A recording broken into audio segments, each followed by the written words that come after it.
Sabine Langoisse. Bienvenue sur Les Oubliés. Oubliables. Oublions. C'est Inclassable. Inclassable, c'est clairement ça. Et nous sommes encore avec un... Doute. Non, on n'a pas de doute en fait. Pour moi, il n'est pas le doute du coup. Non, non. bon. Si, c'est pour toi. Pour moi, c'est un oublié de par plein de points. Et pour moi, ce n'est pas un oublié de par plein de points. C'est ça. Je sais pas si on sera d'accord en fait. Voilà. Donc, de quoi on parle? De l'arrache-cœur, à savoir Heartstopper. Et quand vous faites la traduction sur traducteur, vous dites merci la France d'avoir choisi arrache-cœur. Non, mais l'arrache-cœur, c'est beaucoup plus. Mais c'est parce qu'on a une langue qui se prête à la poésie. Ouais, franchement, Voilà. on peut faire plein de traductions et c'est cool. Donc, film de 2006. Voilà, qui a quand même déjà 14 ans dedans. Ouais. Avec Orban Bullon qui était déjà sur une fin de carrière, enfin ses gros succès étaient passés, mais il faisait ce qu'il adore faire, prêter son nom et son visage pour aider des petits films moins connus à se développer. Et je pense qu'il le fait vraiment de gaieté de cœur parce qu'on le voit souvent apparaître moins de 10 minutes dans beaucoup de films. Bon, bah là, je pense qu'il bat un record. Il doit être là à peu près un quart du film, ce qui est déjà un record en soi. C'est ça, et puis le quart de début en plus. Voilà, le quart de début. Bon, un réalisateur assez intrigant en fait. Oui, qui est moins connu pour son côté réalisateur que pour ce qu'il a fait à côté. Tout à fait. À savoir Bob Kane.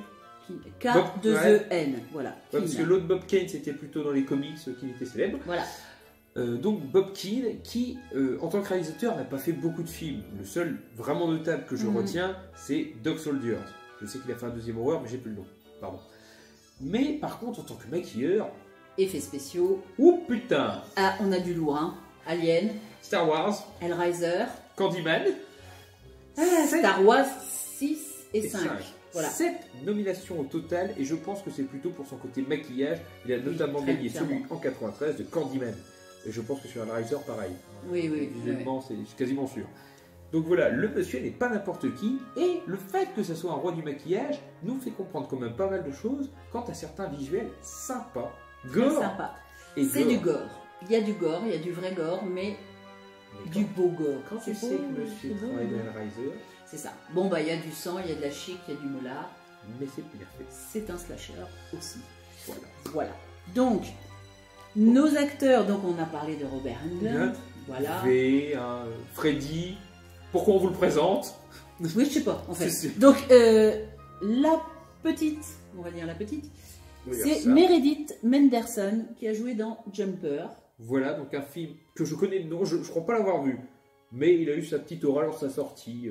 Les gens connaissent plutôt de nom. Oui, voilà. Donc ensuite, on a le jeune homme avec qui elle est, parce que oui, vous allez voir, ce sont deux adolescents qui sont en première ligne, on va dire. Domi, tu vas te reconnaître. C'est ça. Donc on a Nathan Stephenson. Qui joue dans une série culte que vous avez toujours entendu. Ma babysitteuse est un vampire. Non, sérieux, je ne connaissais pas avant d'en parler. Non, mais j'adore ce titre. Ça me donne envie de le voir. Et une qui m'est chère et qui t'est chère aussi parce que oui, c'est proche de notre Normandie. Putain, voilà. Oui. Lara de Carteret. Et ça s'écrit comme ça. Voilà, chez nous on a vraiment Carteret et c'est comme tu dis, c'est la même orthographe. Voilà. Peut-être aucun lien. Bon, qui elle a fait aussi du Ma lourd. babysitter est une vampire. Oui, non, j'ai dit du lourd. Ma babysitter est une vampire. Et l'armée des morts. Et également Chronique des morts vivants, Diary of the Dead, qui était un film assez sympa. Voilà. Donc l'histoire, je te laisse t'occuper de ça. Alors, on commence sur deux phases de film. On a la première qui concerne un tueur en série qui va se faire tuer, non, c'est pas bien, condamné à la chaise électrique, pardon. Un tueur en série qui se fait tuer. Ben, c'est pas illogique. C'est pas illogique. C'est la phrase qui fait bizarre. Donc, on commence sur cette scène où Robert Englund assiste, puisque c'est un shérif, à l'exécution donc de ce fameux personnage qui a besoin de 2 coups de chaise électrique pour être tué, et même là il n'est pas mort, et on est sauvé par une tempête qui va avoir son importance tout au long du film et à la fin du film, donc par une tempête qui lui envoie un bon éclair sur la chaise électrique pour histoire de la... voilà. Et donc il finit par mourir, alléluia, il est mort. Voilà, bon, on va pas non plus... Voilà. Ouf. On sent que tout le monde est soulagé. Donc, comme il y a cette fameuse tempête, on ne peut pas l'emmener où on veut. Donc on l'embarque dans une ambulance vers la morgue la plus proche, qui est la morgue d'un ancien hôpital psychiatrique. Cliché. Voilà, qui est devenu un hôpital et qui va fermer, parce que sinon c'est pas drôle, 2 jours après. Moins cliché. Quand tu es dans les hôpitaux, en général, ce sont des endroits bondés. Oui, alors là, Ou alors celui-là, il des est endroits- désert. oui, mais ce sont des endroits bondés ou vraiment désaffectés, ça fait des années qu'il n'y a pas beaucoup Bah de là, gens. on est justement dans celui qui sera désaffecté avec Voilà. des grandes Mais étendues d'hôpitaux où il n'y a rien. que tu es rarement mis dans un hôpital où tu as peu de monde et parce qu'il va fermer. Tu es C'est plus vrai. souvent dans l'hôpital soit bondé, soit qui a fermé depuis longtemps. Donc, sur le chemin de la morgue, parce qu'on revient sur notre histoire, Évidemment. sur le chemin de la morgue, l'ambulance manque de percuter une jeune fille. Enfin, d'ailleurs, elle la percute pas trop mal, hein, elle s'en sort bien. Une jeune fille suicidaire qui a eu des soucis à son lycée, qui donc décide d'en finir avec la vie, on ne sait pas pourquoi, mais ça aussi c'est un grand classique. Qui a raté.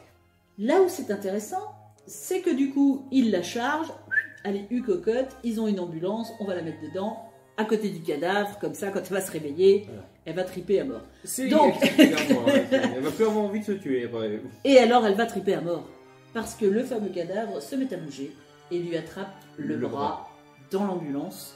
Et c'est là que tout commence, car notre tueur en série, comme vous l'avez compris, n'est pas mort, et Mais c'est non, un c'est- petit malin. Et sans tout vous dévoiler du film, en fait, il va arriver dans cette morgue et commencer à tuer tout le monde en leur arrachant le cœur de la poitrine, cœur qui lui permet de se régénérer. Parce qu'il habite donc ce corps qui vieillit et qui en chie pas mal, hein, faut dire, parce Ça, que tout ouais, le long non. du film, bon bah voilà quoi. Donc ce Un corps coup de chibou vieillit. humain, ce corps-là. Et cet échange dans l'ambulance fait qu'il a marqué, au sens propre, Voilà, la c'est jeune fille, Sarah, une bonne idée de scène d'ailleurs. pour pouvoir investir son corps. Donc il veut son corps à Sarah. Et on se remet dans le truc, on est dans un vieil hôpital désaffecté, au fin fond de la Cambrousse, avec cette tempête, et lui. Donc on sort la carte huis clos, C'est ça. slasher huis clos, voilà. Et donc il y a beaucoup de morts. Hein. Alors, Beaucoup de morts. et beaucoup de peu gore. Pour peu de monde. beaucoup de En gore. plus. Voilà. En fait, il n'y a pas si peu de monde que ça, parce que grâce à cette tempête, il y a beaucoup d'accidents.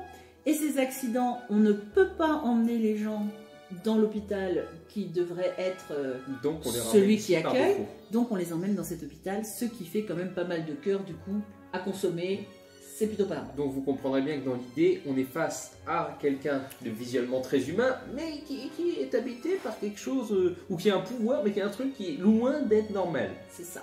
Ce film se revendique d'ailleurs, beaucoup de critiques, alors que vous verrez que derrière la jaquette, il se revendique comme un des, comment dire, des petits-fils de Shocker, notamment de Wes Craven. Tout à fait. Ce qui est d'ailleurs drôle, puisque Wes Craven est le papa de Freddy, qui donc était incarné par Robert Englund. La boucle est bouclée. Voilà, je pense que c'était voulu. d'une On reste en certaine façon. famille. C'est ça. C'est ça. Voilà. Le film reste très sympa, franchement. Il offre des scènes plutôt horrifiques. Et pour moi, parce que je vais le dire, c'est un oublié, déjà pour une raison. Vous le connaissiez clairement, vous le connaissiez. Bah, de toute façon, pour moi, c'est pas un oublié. Pourquoi? Parce qu'il y a cet aspect de série B qui, quelque part, gâche un petit peu. Car on a de très bonnes scènes. Vraiment. Mais On a de très bonnes idées. Et tout à coup, ça part en cacahuète, on va dire. on n'a plus de budget pour faire la suite. C'est ça. Mais ces scènes tombent au milieu du film, ce qui est quand même C'est- assez bizarre. C'est ça le problème. Et il y a une fin qui, pour ma part, est un peu bâclée.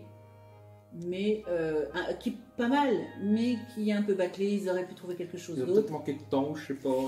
Ou d'idées, je ne Ou sais d'idées, pas. oui. Mais en tout cas, le film en lui-même est agréable à regarder. Voilà. On Clairement, s'ennuie pas, faut pas non plus exagérer. il faut le classer dans les oubliés, pour moi, dans le sens où vous n'avez peut-être jamais entendu parler de ce film. Beaucoup, enfin moi-même déjà, j'étais surpris de le connaître. Et c'est un film qui, comparément à certains gros blockbusters, n'est pas mauvais, n'est vraiment pas mauvais. On passe vraiment un bon moment. C'est ce qui est dommage d'ailleurs, parce que c'est un film qui est bien, mais avec des imperfections qui peuvent paraître un peu lourdes et qui fait que pour moi c'est difficile de le classer dans des oubliés parce que il n'a pas cette aura que peut avoir un oublié. Oui, mais non, je comprends l'idée. Voilà. Il aurait fallu plus de moyens. Il aurait fallu C'est ça. plus de temps, il aurait fallu quelque chose en plus. Il fallait quelque chose de plus, je n'aurais pas la prétention de dire quoi, mais il manque de quelque chose, même si je continue à le dire, c'est un film qui est agréable à regarder. Faites-vous votre opinion. Je pense que Et donnez-nous votre avis si vous l'avez vu. ça. Ça restera en tout cas, comparément à Slash qu'on a eu du mal, carrément plus vers les oubliés que les oubliables. Clairement, Largement. c'est ça. C'est juste à une marche des oubliés. On n'y est pas encore, mais Non, on on y est va. pas loin. On y va. Sur ces mots, moi je vous dis à une prochaine. Allez, tchuss. Crevez tous.